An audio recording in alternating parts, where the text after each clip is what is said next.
తెలంగాణ ఇచ్చింది మేమే, తెచ్చింది మేమే. మా సోనియమ్మకే కృతజ్ఞతలు తెలియజేయడానికి ఈరోజు ఇది ఒక గొప్ప కార్యక్రమంగా ఎంటైర్ స్టేట్లో జరుపుకోవాలన్నది, ఒక పండుగ వాతావరణాన్ని తీసుకురావాలనేది ఆలోచనతో మరి రాష్ట్ర ప్రభుత్వం, కాంగ్రెస్ ప్రభుత్వం, రేవంత్ రెడ్డి గారి నాయకత్వంలో మేము ముందుకెళ్తాం.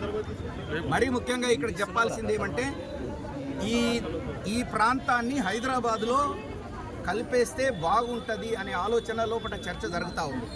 ఎందుకంటే ఈ హైదరాబాద్లో కలిపితే హైదరాబాద్లో ఉన్న జూబ్లీ హిల్స్, బంజారా హిల్స్ అక్కడ ఏ డెవలప్మెంట్ అక్కర్లేదు, అన్ని డెవలప్మెంట్లు అయిపోయినాయి. అక్కడ కడుతున్న ఫండ్స్ అన్నిటిని కూడా ఈ అవుట్స్కట్స్లోకి తీసుకొస్తే ఇది ఒక గొప్ప పట్టణంగా మారుతుందనే ఆలోచనలో మేము అందరం ఉన్నాం. కనుక అందరినీ ఆలోచించవలసిందిగా నేను కోరుతున్నాను. కాలనీ ప్రెసిడెంట్లు కానీ అన్ని రాజకీయ పార్టీలలో కానీ నేను విజ్ఞప్తి చేస్తున్నాను. రింగ్ రోడ్డు లోపల మొత్తం హైదరాబాద్గా మార్చాలనుకుంటున్నాం. దీని మీద చర్చించవలసిందిగా నేను కోరుతున్నాను. దానికి ప్రధాన కారణము ఇది ఒక గొప్ప పట్టణంగా మార్చాలంటే ఫండ్స్ కావాలంటే ఇక్కడ ఉన్న వాళ్ళు అందరూ బీదోళ్ళే. ఇక్కడ ఉన్నోళ్ళు అందరూ మైగ్రేట్ అయ్యి ఇక్కడికి రెంట్కుంటున్నోళ్ళే. వీళ్ళకు ఇండ్లు లేవు, పెన్షన్ లేదు, రకరకాల సమస్యలు ఉన్నాయి. ఈ సమస్యలు అన్నీ తీరాలంటే ఇది హైదరాబాద్లో కలిపితేనే తీరుతుంది అనేది మా ఆలోచన. దానికి అనుగుణంగా మేము నడవాలనుకుంటున్నాం కనుక అందరికీ నేను తెలియజేస్తున్నాను. అదేవిధంగా ఈ మహేశ్వరం కాన్స్టిట్యున్సీని ముఖ్యంగా మరి ఒక కోకాపేటగా మార్చాలనేది ఒక ఆలోచన.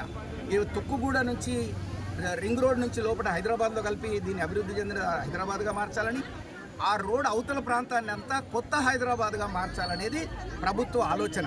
అక్కడ ఏమంటే హెల్త్ క్లస్టరు, ఎడ్యుకేషన్ క్లస్టరు, తర్వాత నీకు ఎంటర్టైన్మెంట్ కల్చరు, ఇది క్లస్టరు, ఇండస్ట్రియల్ క్లస్టరు, అది కూడా మల్టీ క్లస్టర్ అంటే ఏదో ఫార్మా లాగా కాకుండా వివిధ అన్ని రకాల ఇండస్ట్రీస్ అక్కడ వచ్చేటట్టుగా, అన్ని రకాల ఎంటర్టైన్మెంట్లు అక్కడ వచ్చేటట్టుగా, హైదరాబాద్లో ఏమేమి ఉన్నాయో హైదరాబాద్కు పోవాల్సిన అవసరం లేకుండా హైదరాబాద్లో ఉన్న అన్నీ కూడా ఆ ప్రాంతానికి తీసుకురావాలనేది ముఖ్యమంత్రి గారి ఆలోచన. దానికి అనుగుణంగా మేము పనిచేస్తున్నాం.